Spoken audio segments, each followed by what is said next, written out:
Moi, on cherche à me détruire. Je suis un danger pour la société, c'est sûr.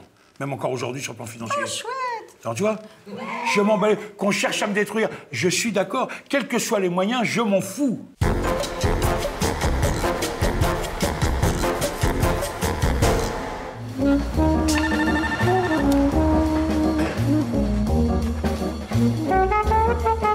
Oui, bonsoir. Oui, bonjour. Michel Vaujour et Michel Ardouin. Au 4e, messieurs. Merci. Merci. Le Clairvaux, t'es sorti? Oui. Non, je suis passé à la 2, moi. Tu m'as pas vu, mais je suis passé à la 2. Je voulais faire de l'informatique avec Ralaoui. Voilà, je sais pas qui c'est. Je suis au deuxième bloc, là. Le bloc en face, je suis passé. Je suis sorti 2 mois après. Ah, bien. 6 h du matin. J'étais tricard en plus. J'avais 50 trics. Je me suis fait chier à Évreux, à Pointé. Ah ouais? Je rentrais à Paris tous les soirs avec Qu'est-ce que ça en a fait, là? Je rentrais à Paris tous les soirs avec une escorte, mais j'étais Et là, tricard, et là, la trique? Ah, c'est fini depuis. Ça fait 4 ans que c'est fini. Mais moi, je savais aussi, mais elle a disparu, quoi. Mais ils s'en foutent maintenant, ça dépend de la justice, ça dépend plus de l'intérieur. Messieurs, bonsoir. Bonsoir. Donnez-moi votre manteau. Sucré comme décor. Nickel. Non, c'est un peu Pompadour. Ouais. Ça va, hein. Tu me voles rien dedans. Hein? Je déconne. Ah oui, bien sûr. Bonjour. Ah là là. Eh. Vous êtes connus où alors vous... Non, nous on était à Clairvaux ensemble. Une ancienne centrale militaire qui était très dure parce qu'il y a les mecs qui la gèrent, c'est les frères Suchet. En 1936, ils tuaient les mecs à coups de clé dans la tête dans les mitards. Ah ouais, complètement. Et quand on y était, c'était encore Noiret marié avec une fille Suchet. C'est les Suchet qui drivent. J'ai craché Et quand il y a dessus. une évasion, c'est le directeur qui est puni et pas le chef de la sécurité parce que c'est un Suchet. Ouais. L'administration pénitentiaire, c'est très spécial. L'État fabrique des malfrats. Pour l'instant, c'est les cités. Nous, ça a été nous. Bon, moi, je suis un fils de famille qui est mal tourné à 15 ans. J'ai fait un bras d'honneur à ma famille, je me suis cassé. Bon, mais c'est autre chose. Mais Ton père était industriel, non? Oui. Ouais. Moi, je m'appelle Michel Ardouin, petit Dieu de Pomeroi. Si je veux demain, je l'ai pas volé, ma chevalière. Arrête. Ah Mon ouais. père est enterré avec la même et ma mère aussi. Ah ouais, J'ai fait 14 sur le lycée, le religieux, foutu à la porte en bas. Ah ouais. J'étais au Racing Club de France. J'ai au Racing Club de Paris, tu sais, le truc le plus ferme à l'époque, il n'y a pas encore tous les feux. J'étais viré parce que j'étais en train de tirer une amie de ma mère dans les buissons à 15 ans. Je me suis amusé avec tous ces gens-là. J'ai le grand d'arrêt facile déjà. Il est trop fort. Et alors donc, ouais. Donc, ils nous ont fabriqué, vous êtes le représentant de l'État. Attends, c'est pas un épicier tranquille buvette, c'est pas un kabyle qui gère une machine à sous, c'est un flic avec un calibre, avec un homme de terrain. Mais nous ne sommes pas formatés. Oui, mais quand tu mets les menottes à un mec, tu sais que tu l'envoies au placard pendant 10 ans, 15 ans, 20 ans. Oui, Tu te branles pas, t'as fait ton boulot. on fait notre job. Eh ben, subissez quand il le faut. J'ai travaillé 2 fois sur Ardouin. En gros, en 1990, tu habitais à l'époque boulevard Suchet. Ah, tu étais avec Fabiani alors? Non. Parce que boulevard Suchet, Fabiani m'a raté grave. Oui, mais nous Tu aussi. connais Donjon Fabiani? Moi, oui, absolument. Donjon. Dans le 16e, il a voulu manger avec moi au Mozart chez mon pote Gauthier qui vend le pinard. Et hein. donc, à l'époque, on avait un tuyau, il était dans la cam, donc on a commencé à T'arrives à me suivre quand j'étais en moto? à planquer sur lui. Ouais, il est difficilement filochable. Ouais. Alors ça, je veux dire qu'il est très chiant, il roule très vite. Très chiant. Très chiant, roule très vite. Mais enfin, quoi qu'il en soit, on travaille dans le temps. Ouais. S'il y a un chemin qu'il emprunte, bon, on se fait larguer à un endroit, et ben ensuite J'attends le lendemain au même endroit, mais j'ai pris voilà. un autre chemin. Et puis et ainsi de suite. Donc nous sommes Vous finissez par l'avoir. nous sommes payés au mois. Et donc pas de chance. au mois. Ah oui, C'est vrai, non mais il a raison. C'est intelligent. Ouais, ouais. Ah oui. Ouais. Et tu te fais serrer sur l'autre Trocadéro parce qu'avec des faux papiers Non, j'ai pas des faux papiers. et une arme. Non. Non, mais tu te fais serrer par la bague sur le Trocadéro. Attends. Et là, et nous, Non, mais j'ai pas d'armes, j'ai pas de faux papiers. et nous, on essaie. Conduis, tu te trompes, t'as On contre la lève. plaque. On lève. Ouais. On lève. Et ensuite, le groupe, on a retravaillé sur lui. À ce moment-là, Non, mais je vais lui faire la synthèse, là, je Hein? se trompe, là. C'est les cow-boys et les indiens quand même. Hein? Tu te trompes. Attends, excuse-moi. Donjon Fabiani. tu te fais serrer sur le Trocadéro. Alors, je t'explique pourquoi je me fais serrer. Mais nous, automatiquement, on lève. Moi, à l'époque, la cam, je délègue. Je peux te dire maintenant, parce que c'est il y a 30 ans, il y a presque... C'est Gibus qui vont pour moi, et c'est Bernard Hautevos qui est mort en Espagne, qui vont pour moi. Tu chapeautes la coque. Bon, bah, je chapeaute... Non, pas la coque, le rhum, attends. L'euro, ça fait de l'oseille. Puis attends, je m'en bats les couilles de tuer les politiques ou les mecs du showbiz, je comprends, hein, je m'en fous. Hein. Attends, c'est pas mon truc. J'ai failli mourir, moi. J'ai pris de l'héros pendant 3 ans, je me suis arrêté au dernier moment, j'ai failli crever. Je vous ai pas mis un fusil de chasse dans le dos pour vous empoigner. Ah non, j'étais ravi d'en acheter, je payais. Voilà. Ça, je vais te dire, je te mets à l'aise, j'allais chez le dealer tout seul. Alors attends, moi j'ai toujours vendu. Peut-être que je t'ai fait gagner du blé finalement. Non, mais là où mon éducation religieuse a suivi mes affaires, c'est que j'ai toujours vendu coupé. J'ai pas une overdose dans mes affaires, je faisais 8 kilos par mois à l'époque. Et l'histoire est exacte. Je suis sous mes vrais papiers, je suis en cavale pour l'hélicoptère, j'ai volé un hélicoptère pour évader un ami. On va manger chez le Chinois à côté. Et quand je ressors, les condés me tapent au faf. Je suis sous mes vrais papiers. Je viens de toucher les bastos pour le service de protection de Mitterrand. Celle qui traverse un mec, mais qui touche un mec, mais il ne traverse pas derrière. Et l'autre con, il les a chez lui depuis je ne sais pas combien de temps, et elles sont dans la boîte aux lettres. Je vais me chercher mes bastos. Oui, bah j'y vais, machin. Quand il revient, boum, les condés serrés. Et le mec, vous avez des feuilles de paye, monsieur? Je lui dis, non, mais toi, tu as gagné une lettre de félicitations du ministre. J'ai dit, coup sur le cul. Enfin bref. Je suis pas armé, je ne suis pas armé. Et tu sais qui se retrouve? Je me retrouve à la 8e BT chez mon pote le Savoyard. C'est lui qui me lève dans l'infirmerie. Dans l'infirmerie, il a le calibre sur la bouche, il tremble. Alors vous en êtes où aujourd'hui, vous? Vous êtes en liberté, donc apparemment. J'ai été arrêté, ça va être long. Entente, coup de téléphone sur le sol français avec entente en vue d'association de malfaiteurs, proxénétisme aggravé, proxénétisme international. Ça vaut 10 ans. Je suis en provisoire sur une affaire, j'ai 2-3 jugements, parce que moi, quand je suis sorti, j'ai fait du légal. J'avais 8 camions qui vendaient du cristal de je sais pas où, et des casseroles de je sais pas où, des batteries Zepter, des machins à 15 000 balles. Les gens étaient contents, ils payaient en 6 chèques. Alors là, je passe parce que mes vendeurs, ils ont promis un stylo au mec qui achetait une casserole, qui n'ont pas donné le stylo, je passe dans 3 jours. Un beau jour, il y avait les putes à Paris. Alors moi, je parle de choses que j'ai vues. La gonzesse en punition, Barbès. T'as fait la conne, machin, t'es à la Madeleine, tu vas à Barbès. Et la gonzesse faisait 80 passes. Il y avait 2 gonzesses en chambre. Elle lavait le client. Le client faisait « Waha !» en 4 secondes. Elle était pénétrée 4 secondes, 80 fois. Elle avait une ovule noire dans la chatte, elle avait un préservatif, elle avait une membrane, un machin. Et quand la cliente disait « Ta punition, elle est élevée, tu retournes à la Madeleine », elle te disait « Non, non, je reste à Barbès, je suis bien. » Pourquoi? Parce qu'à la Madeleine, le mec, il bave, il a bu, c'est un homme du monde. Alors l'homme du monde, attends, l'arabe, il va au sauna avant d'aller tirer son coup. Son slip, il est propre. Le notaire parisien, son slip, il a une trace de pneu. Il n'y a pas plus sale que les Français. Moi, je me lève le cul comme les Arabes depuis l'âge de 15 ans. Ce que tu veux dire, c'est que la fille préférait Barbès, 80 passes, c'était 80 fois 3 secondes. Alors qu'à la Madeleine, le mec, mais ma chérie, je t'aime, donne-moi la bouche. La pute, elle donne pas la bouche, elle donne pas le cœur. Ouais, mais ma chérie, machin, machin. Et le mec, pour 30 sacs, pendant 1 heure sur son ventre, elle en peut plus. Enfin bon. Donc ça, déjà, c'est la différence d'abattage. Deuxièmement, les putes étaient un mal nécessaire. Elles étaient heureuses. Moi, à l'époque, c'est casque d'or, mon époque des années 60. C'était casque d'or. C'était le coiffeur tous les matins, la manicure, la pédicure. Elles étaient entre copines. Elles avaient leur jour de congé dans des belles auberges. Elles étaient heureuses. Mon mari. C'est pas femme de ménage, tout ça. En plus, même la gonzesse, elle te disait une chose. Attends, mais tu raisonnes à ta façon. Elle te dit, moi, mon mari, il en a 3. C'est un seigneur de la guerre. Moi, je suis pas toute seule. Moi, je suis madame, mais il y a le chouchou et il y a l'autre. Bon. Depuis la loi Sarkozy, quand j'ai envie de me faire éponger sur les boulevards à 3 h du matin quand je rentre, il n'y a pas une gonzesse, c'est des cadavres. Tu vas rue Saint-Denis maintenant, c'est des monstres. Elles étaient belles, nos gonzesses. Elles étaient soignées, elles étaient habillées Chanel. Moi, je vais te ramener une gonzesse à moi, la belle Diane. Elle voulait l'épouser, j'ai coupé 2 fois les veines pour elle. Elle a 18 intérieurs Chanel et 30 torrents chez elle. Et tu sais ce qu'elle me dit? Moi, même si j'ai 70 ans, je fais des pipes pour m'acheter encore des chaussures Chanel, je m'en fous. Ça va, 50 ans. Oui, c'était en une des plus belles gonzesses de Paris. Donc, si tu veux, tu raisonnes à ta façon. Il y a 2 façons de voir la chose. Bah oui, encore. Il y a vous qui avez pratiqué ce genre de choses, et ici moi, j'ai jamais pratiqué le tatin, moi. Non, non, mais qui avez pratiqué, c'est pas ça que je veux dire.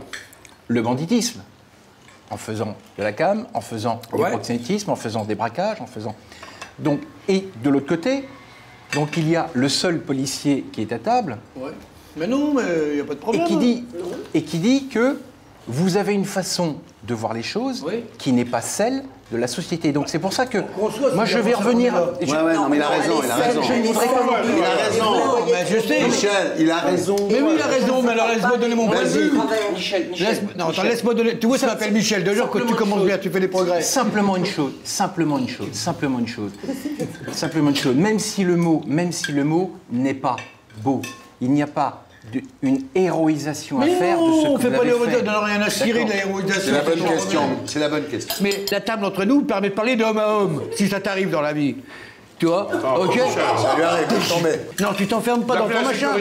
Je te parle. Toi, tu vis selon des règles. Nous, on vit selon d'autres règles. C'est tout. Tu crois que ça existe, tes règles à toi? Demande à Dominique. Dominique, il y a cru pendant 15 ans à tes règles. Tes machins d'institution et compagnie. Il y a cru pendant 15 ans, le pauvre vieux s'est retrouvé au placard, il a pris 12 ans de prison. Presque autant qu'il a cru à la société, toi. Là, c'est un repentir. Il commence à guérir. On n'a qu'une vie. On la vit. Quelle qu'elle soit, c'est la nôtre. OK? Nos règles valent les tiennes. Un point, c'est tout. Parce que tout n'est pas... Le voyou, c'est vrai, le grand bandit, on fait des tas de films sur lui, on écrit des tas de bouquins sur lui. Pourquoi? Parce que quelque part, je pense qu'au fond de chaque personne normalement constituée dort un petit hors-la-loi. C'est-à-dire même au fond du policier. C'est-à-dire qu'on a tous en nous quelque chose de hors-la-loi qui fait qu'on est tous, non pas forcément fascinés, mais quelque part, pour les gens, entre guillemets, ordinaires, le voyou fait quelque part des choses qu'il a peut-être toujours rêvé faire et qu'il n'a jamais pu faire. Ça, c'est extrêmement important, je crois, dans la relation de fascination qu'il y a. C'est-à-dire que moi, je me place en dehors du champ de la morale, à savoir code pénal, pas code... Là, je réfléchis au fait que le voyou prenne autant de place, finalement, dans la société. Pourquoi on en parle tout le temps? Pourquoi il y a des films... C'est des mecs qui se rebellent contre la société, qui vivent différemment. Ce sont des rebelles, mais peut-être qu'au fond, il y a un certain nombre de personnes qui les regardent et qui aimeraient se rebeller de cette façon-là, mais qui ne peuvent pas le faire. Alors, tu vas me dire une chose, tu défends la société, c'est très bien. Je suis OK que nous, on n'a pas tout le temps raison. On n'est pas des hors-la-loi cow-boys, on n'est pas des Robin des Bois, on n'est pas ça. Mais M. de Gaulle a commencé à taxer les filles à l'emballage à 60 francs par jour. Voilà. On a fabriqué, laisse-moi finir, c'est mon sujet. Ça me fait plaisir. On a fabriqué des brigades de défroqués, c'est-à-dire des connards de flics en uniforme avec un quotient intellectuel de 80. Tu vois? Ou 70. Je peux te citer les surnoms d'époque, tâche de vin, machin, branleur et tout, qu'emballaient les filles. Les filles faisaient 2 jours de travail, le 3e jour emballées. Elles avaient leur PV. Non, je peux pas t'emballer, je t'ai emballé hier. Tu connais l'histoire. Elles voyaient plus leur gosse en nourrice pour Madame de Gaulle, qui a fini sa vie à crever dans un couvent. Elles voyaient plus rien. Elles pouvaient plus casquer leur julot, elles pouvaient plus casquer leur hôtel, ni leur studio, ni rien. Donc l'État a pris plus d'oseille que nous sur les filles. Et il les a plus détruites que nous. Attends, laisse-moi finir. Je t'ai bien écouté, j'ai écouté Michel. Donc si tu veux, à l'époque de Giscard d'Estaing, la taxe de la gonzesse emballée, c'était 1600 francs. Les impôts tombent sur les gonzesses, elles leur prennent des 8 bâtons, des 10 bâtons, des 15 bâtons. Les filles intelligentes qui travaillent en camion maintenant. Moi, il y a 2 ans et demi, 3 ans, quand je suis tombé, c'était une vengeance de la BRP. C'est parce qu'en 87, j'avais 25 gonzesses en camion à Vincennes. Je les connaissais pas, j'en avais baisé 3. Les autres, je connaissais pas. Il y avait l'encaisseuse, le videur, le machin. J'ai organisé. Vous avez, vous, l'État, martyrisé les putes. Nous, on les a choyés, dorlotés. On les a exploités. Attends. Chacun son point de vue. Chacun son point de vue. C'est dommage, elles sont pas là pour parler, pour s'exprimer. Mais tu sais, je vais t'amener 20 putes, 30 putes qui sont sur des redressements fiscaux de 30 bâtons, 40 bâtons. Ils leur ont saisi leur maison, ils les ont mis à la rue. Tu comprends ce que je veux dire?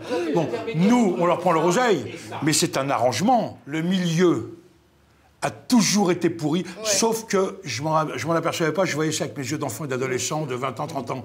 Les mecs chez qui on buvait le coup, à qui on dépensait de l'oseille, qui avaient la perme de nuit, ils balançaient. Mais ils balançaient qui? Le faible, le connard, le mec. Il y a 5-6 sortes d'indices. Excuse-moi de te dire une chose. Le milieu a toujours une collusion avec la police. Certains mecs, par le bas. Attends. C'est pour ça que toi, tu parles de mythologie. Le milieu a toujours été pourri. À part 20% de mecs. Attends, moi j'ai 5-6 amis. C'est ce que je dis, Michel. De ma génération, qui sont propres, Il y en a eu, oui. qui n'ont rien à se reprocher. Non. Il y a eu quelques faits qui ont Mais c'est été très rare. glorifiés. Qui ont été glorifiés. Je suis d'accord avec toi. C'est pour ça que la police entretient cette mythologie. Ce que tu dis, c'est que toute la parole, la mentalité, ça c'est des conneries. c'est pour te mettre le Le couteau dans code le dos. d'honneur, ça c'est des conneries. Le milieu, premièrement, c'est un milieu de putes, de concierges jalouses. Attends, excuse-moi. Les jalousies, tu sais ce que c'était?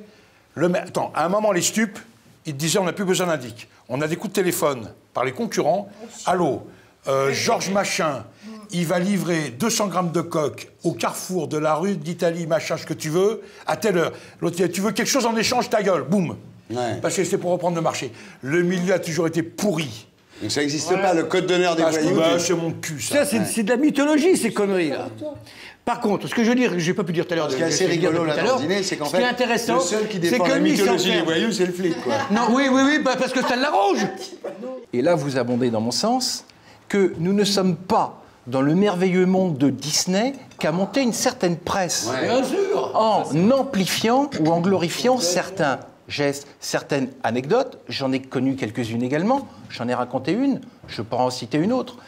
Mais hormis ceci, c'est un monde de violence. C'est un monde de trahison. Et notre rôle de policier, c'est de vivre avec ça, c'est de recueillir le bon renseignement.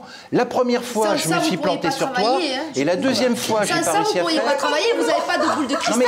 Sans indique, sans téléphone et sans la connerie des gens qui se balancent au téléphone, c'est évident. Je veux dire, vous pourriez pas travailler, ça c'est clair. Pour en revenir dans le fond de la discussion, parce qu'en fait, c'est vrai que quand tout le monde s'est emballé, on arrivait au cœur du sujet. Ouais, c'est pour ça. Il y a les flics d'un côté et les voyous de l'autre. Oui. Ah, ok. Donc c'est à moi maintenant. Mais les voyous différencient. Tu sais comme j'aime t'entendre parler comme ça. Mais depuis le début. J'ai envie de te prendre dans mes bras, là. Elle n'exagère pas quand même. Michel. Je crois que je vais faire un Pax. Moi, je vais dire pourquoi tu m'as jamais arrêté, maintenant je t'attends. Ouais, vas-y. Moi, j'ai fait 16 ans de placard dans ma vie, dans la réclusion. En 4 fois. Putain. Moi, premièrement, j'ai fait qu'un tiers de ma vie au placard. Deuxièmement, il n'y a pas un mec qui peut dire que les 2 autres tiers, j'ai emprunté 10 sacs à quelqu'un. J'ai toujours été riche. J'ai toujours vécu comme un grand bourgeois. Parce qu'en plus, avec mes origines, je ne gâche pas mon oseille. Mon mari, moi, c'est pas un voyou. Il n'a rien à voir avec... c'est pas un gangster. Il est tombé dans un engrenage c'est un préfabriqué. D'une erreur judiciaire, il est rentré en prison, il n'a pas trouvé d'autre porte de sortie que de s'évader avec son frère aîné. Ouais. Et disons que c'est moi j'accuserais la société d'avoir fabriqué mon mari, de l'avoir forcé à être voyou. Moi j'ai fait 10 ans de cavale, monsieur. Je connais pas une femme, on en parlait avec Marie-Christine, hein, je connais pas une femme qui a fait 10 ans de cavale. Je trouve ce que je veux, quand je veux, à l'heure que je veux. Et ça fait 18 mois qu'on file mon mari en cavale. Qu'est-ce que veut la société française? Qui rebraque? Vous connaissez l'histoire, c'est son mari. Qui fasse quoi? Au moment où il était réinséré, qui travaillait pour cette boîte d'informatique à Bordeaux et après à Nîmes, etc., à ce moment-là, les mecs en Belgique ont retrouvé un truc... Non, il y a une nouvelle loi qui a été faite. La loi Perben 2 a fait une loi rétroactive. Et c'est la deuxième fois que la société française fait une loi rétroactive. La première fois, c'était pour les Juifs. Ouais. Pour leur enlever la nationalité française, ma fille a fait un devoir à son lycée, et pour pouvoir leur piquer tous leurs biens et les envoyer à la chambre à gaz. Voilà, c'est tout. La loi rétroactive, qui est du 10 mars, ça a été fait le 10 mars 2004, et ça a été rétroactif, c'est-à-dire que vous avez une amende maintenant, vous avez des amendes, vous avez fait des délits maintenant, ça part jusqu'en 1993. Oh, faut arrêter là. Là, il faut arrêter. C'est le seul pays européen qui fait une loi rétroactive aussi loin. Laurence, ton mari est toujours en cavale. Il voulait un jugement. Mon mari est toujours en cavale depuis 18 mois, monsieur. Son patron se bat, il a monté un comité de soutien. Il a demandé à être reçu par monsieur Perben et maintenant par monsieur, je ne sais plus comment il s'appelle, le nouveau. Oui. Voilà, le nouveau. Ils ont le dossier seulement ils ne savent pas quoi en faire du dossier. Et c'est ça que vous représentez, vous? Je ne connais pas votre dossier. La seule chose. Allez voir, il est sur le bureau de différents ministres qui passent. La seule chose dont je suis certain, c'est que le judiciaire actuellement est extrêmement lourd, et je plains quiconque... Ils ont des sous à dépenser, hein. Je vous le dis moi. D'y tomber. Ce qui m'a fait douter de la justice, c'est en 1999, il y a eu une affaire où 5 collègues qui étaient au service départemental de police judiciaire 93, et donc j'ai ouvert les yeux et je me suis dit, on peut n'avoir rien fait et on peut être pris dans le maelstrom. Ouais. Maintenant, il faut savoir et pouvoir en sortir de ce maelstrom. Son mari... Je l'ai connu. Ne pleure pas, Michel. Non, je pleure pas, mais je sais la douleur qu'il y a derrière. C'est de l'amour. Son mari, je connais. Il était en quartier d'isolement, etc. Je sais qui c'est, entre guillemets, qui c'est. Je veux dire, la situation dont tu parles, là, j'en parlais il y a quelques jours avec ma femme. Moi, je m'en suis sorti du bordel. Là, j'essaye de reconstruire ma vie, moi. C'est pas le pied, hein. Je me taffe, grave. Ça serait plus simple pour moi de monter quoi que ce soit, quoi. Pas de problème, hein. Crois-moi. J'ai appris comment on faisait, il n'y a pas de problème, j'ai eu le temps. Enfin bon. Mais ce mec, franchement, comme tu fais, c'est bien. Comme il fait, c'est bien. Et il a tous les droits, ok? C'est clair, c'est net. Putain, il a qu'une vie. Ils vont lui casser les couilles, il doit rétroacter un bout de paplard, qui vont lui changer sa vie. Le mec, il a tout fait pour retrouver une normale. Et maintenant, il faut qu'il se batte encore. Tu sais, quand je me suis enchaînée au gré du palais de justice de Bordeaux, je voyais passer les gens. Et je reconnaissais systématiquement les mecs ou les femmes qui étaient passés en prison. Ils sont stigmatisés, les gens. Il est stigmatisé. Tout ce que vous avez à l'encontre de la justice, à l'encontre des règles, je ne suis pas législateur. Voilà. J'applique la loi. Non mais. Ah oui, c'est un flic. J'applique la loi. Il n'est pas l'administration pénitentiaire. J'applique la loi. Il y a des lois qui sont bonnes. Sauf que pour un et il y flic, a il est des lois sympa, qui sont moi. mauvaises. Ah non, y a pas Seulement, de en tant que policier, je ne suis pas là Et quoi, pour dire aux législateurs, On reconnaît ça. vous faites des conneries ou quoi que ce soit. Je suis là pour appliquer la loi. Et je reconnais que parfois, la loi est mauvaise. Lorsqu'elle m'empêche de travailler ou lorsqu'il y a des dérives. Maintenant, il est certain que vis-à-vis d'un univers qui est la jungle, Complètement. le fait de mettre des gens qui sont déjà hors la loi et leur recréer une jungle à l'intérieur d'un univers totalement fermé, complètement mais tes références. je suis d'accord avec le fait que la justice en France et ce qui se passe en prison n'est pas bon. c'est bien. Nous savons que la prison n'est pas rédemptrice et que de toute façon, Non, elle ne loin peut de pas. là. Non, c'est pas ça. D'où je reproche. Elle ne peut pas réinsérer. Qu'un mec comme moi, on met au Mais- placard dans les conditions les plus dures, je m'en bats les couilles. Moi, tu me détruiras pas. Maintenant qu'on mette des pauvres mecs Voilà, des faibles. qui n'ont rien à voir et qui sont en train de se détruire à mon contact, Ou même des ou mecs parce que qui moi, en attends, sont, je vais pas leur faire de d'après. cadeau à l'intérieur, le mec, faut qu'il marche droit. Attends, je t'explique. Que moi, on cherche à me détruire, je suis un danger pour la société, c'est sûr. Même encore aujourd'hui sur le plan financier. Ah, chouette. Alors, tu vois, je m'en bats. Qu'on cherche à me détruire, je suis d'accord. Quels que soient les moyens, je m'en fous. Attends, moi, tu sais ce que disaient mes associés américains. Moi, j'étais avec la famille Catino à New York. Mettez-moi dans une matchbox, ma famille manque de rien, je vous emmerde. Et même si la famille Comment mange. le raisonnement. Et moi, j'ai le même raisonnement. Mets-moi dans une matchbox pendant 30 ans, ma femme, mon fils, personne ne manquera de rien. Mes associés sont là, mes amis sont là, mes avocats sont là. Ce que je ne comprends pas, c'est vous sacrifier 50, 60, 80% de gens qu'on met en prison ou qu'on arrête, alors que si tu disais au mec, on te met 30 mois avec sursis et tu recommences plus jamais, il ne bougerait plus jamais. Il y a des établissements. Ce mec parlait, nous les... J'écoute-moi bien. Là, je parle de réinsertion, excusez-moi. Je parle humain, là. Je ramène Faut pas. essayer, hein. Et j'écoute-moi bien. Le maton que tu méprises parce que tu te prends pour un malfrat, pour un voyou, pour un gangster, pour ce que tu veux, il baisse sa femme tous les jours, il entre tous les soirs entre les cuisses de sa femme, il a la télécouleur. Ouais. Et toi, t'es une merde à manger du pain et du sucre et t'as plus de dents. Est-ce que tu peux comprendre que tu seras une merde dans la société toute ta vie si tu continues à jouer le jeu du voyou? Ça veut dire que j'ai eu un rôle d'éducateur musclé. D'éducateur musclé. Et je dis une chose, c'est que beaucoup de gens que j'ai connus dans les prisons, s'il y avait un éducateur... À Clairvaux, les éducateurs étaient interdits, il n'y avait pas. À Saint-Maur, ils faisaient le courrier. Ouais. C'est ça le problème de l'administration pénitentiaire. C'est là où j'en veux. Parce que moi, qu'on me détruise ma vie, je les encule. Mais qu'on détruise la vie de mecs qui sont récupérables, c'est pas bien. Ce mec, quand il est sorti, je l'ai fait prendre en charge par des amis. Ils l'ont mis directeur d'un théâtre Love. Ouais. Tu sais, où les mecs qui baisaient dans les filets et tout ça. les deux Il est bouts. tombé amoureux de la comptable. Il s'est marié avec elle. Il lui a fait un enfant. Quand je suis sorti, c'était fini les théâtres Love. Ouais. Il faisait des déménagements. Il a curé les égouts. Ouais. Il a déménagé des pianos, il fait 34 kilos. Il n'est plus jamais retombé. Ouais. Je lui ai dit, tu seras une merde dans la société si tu continues. T'es une merde. Le matin, il baisse sa femme tous les jours. Le matin, il est à la télé, quoi. Il n'y a pas de télé à la prison. Tu crois? Mais j'ai dit, t'es une merde. T'es pas un gangster. T'es pas fait pour ça. Ils auraient dû te mettre toi comme rééducateur. là. Mais attends, je ne vais pas citer tout le monde. Ma vie de malfrat à 15 ans. Je suis parti de chez moi avec mon camp d'arrêt. J'ai gagné ma vie. C'est fatigue. Moi, j'ai choisi ma vie. Je savais ce qui m'attendait. Ça a été la torture en Espagne, ils m'ont abîmé. Ça a été des problèmes en Amérique latine. C'est pas grave. J'ai choisi les pays où j'allais. J'ai fait mon oseille. J'ai vécu comme un seigneur. J'ai bu du champagne plus que vous en aurez jamais dans toute votre vie. Je roulais en Jaguar et en Austin Hill 3000 à l'âge de 20 ans. Moi, j'accepte. J'accepte la police, j'accepte la pénitentiaire. Je suis dans un régime qui est comme ça. Moi, j'ai pas la haine. Vous appartenez à un système, vous avez choisi votre vie, tu peux pas nous comprendre et je peux pas te comprendre. Le pénitentiaire, je peux le comprendre, je peux pas le comprendre. Je m'en bats les couilles. Attends, Tu as dit je une termine. chose vraie. Je respecte tout le monde. Il y a des bons flics, des mauvais flics. Il y a plus de mauvais voyous que de mauvais flics. Je suis honnête. Il y a plus de mauvais malfrats que de mauvais flics. Mais il y a des bons voyous. Il y a ma race. Il y a les miens. C'est vrai? Entre les Guérini et les Zemmour, il y avait quand même des... Bah, c'est-à-dire que les Zemmour ont voulu, à un moment donné, il y avait les cercles de jeu aussi, tout ça. Et les Zemmour ont voulu proposer à la mort d'Antoine l'aide voulue.